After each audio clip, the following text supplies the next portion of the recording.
जय श्री कृष्ण। त्रिनेत्र में आपका स्वागत है। चर्चा हो रही थी कर्मा और ज्योतिष के ऊपर, और हम लोग चर्चा कर रहे थे दुर्योधन के बारे में। चलिए आज हम जानना चाहेंगे कि दुर्योधन की मनोदशा क्या थी, मनोस्थिति क्या थी, और वो क्या कहना चाहता था। उसकी बात में कितना दम था और कितना सही और कितना गलत था। दुर्योधन अधर्म का प्रतीक, कलयुग जिससे प्रारंभ हुआ, दुर्योधन, उसके बारे में जानना आवश्यक है।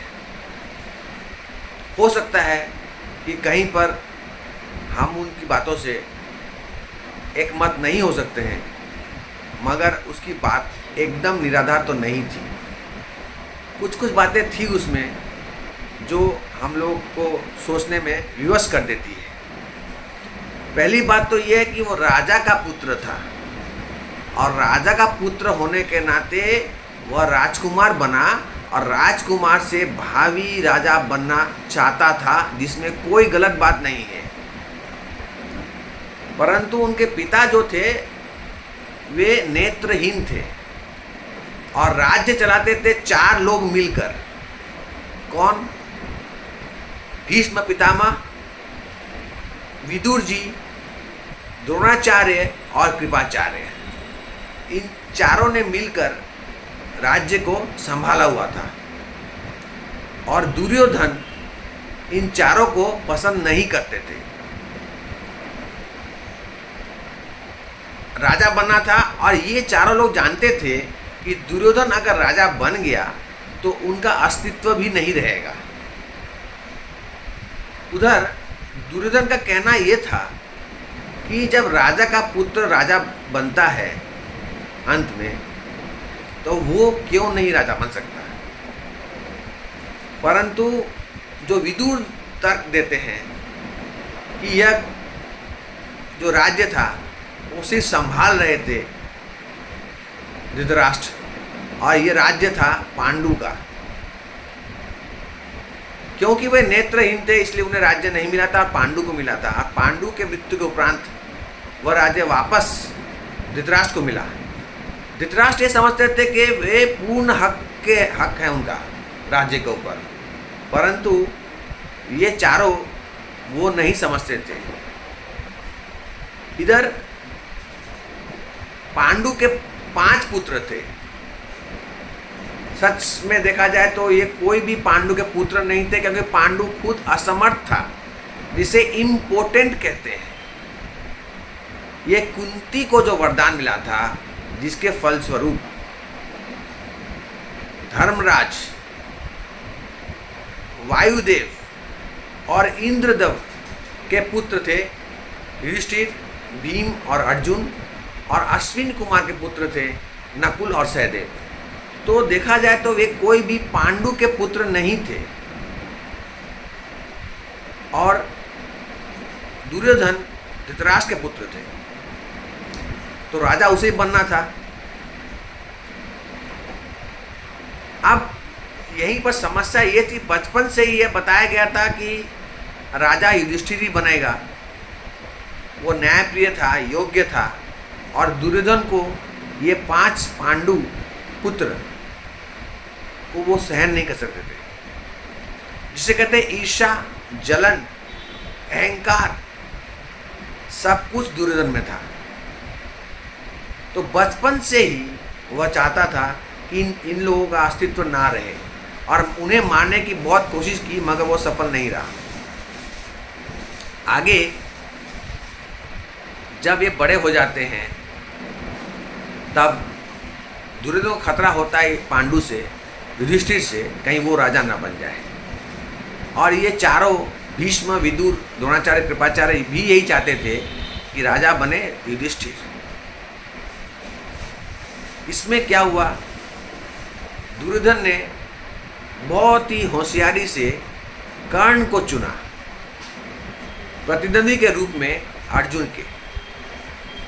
उसे लगा था कि एकमात्र कर्ण है जो अर्जुन को हरा सकता है, इसलिए उसने उससे दोस्ती कर ली, मित्रता बढ़ा ली।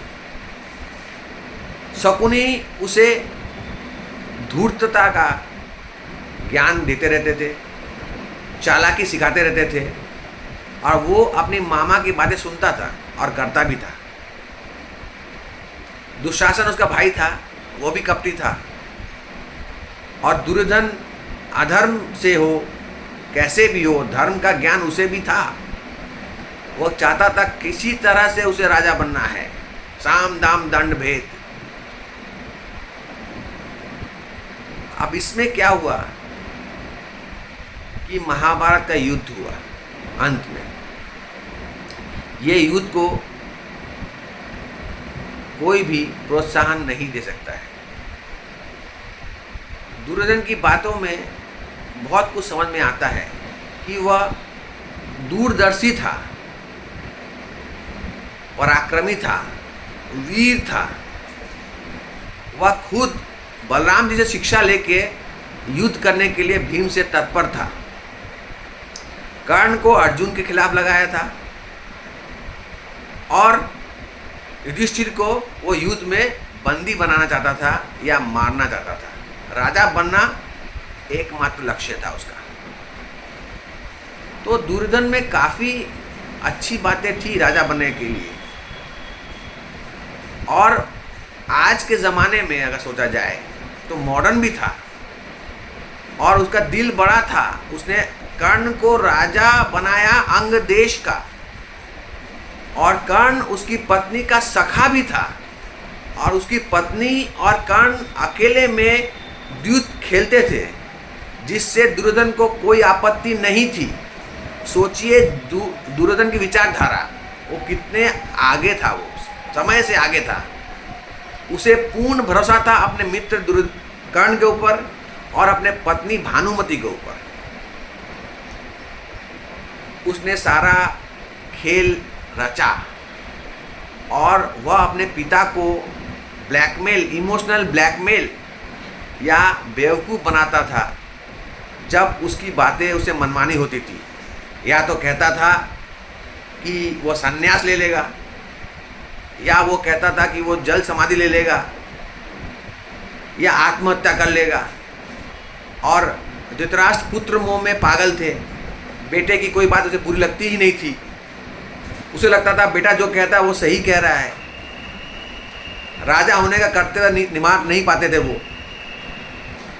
तो ये सब अगर देखा जाए, सोचा जाए, तो मैनिपुलेशन या चीज़ों को तोड़ मरोड़ कर पेश करना, मनोविज्ञान का इस्तेमाल करना, किसी पर हावी होना और अपना तेज भी दिखाना, चालाकी, धूर्तता, किसी भी शर्त में उसे राजा बनना था, चाहे कुछ भी हो जाए।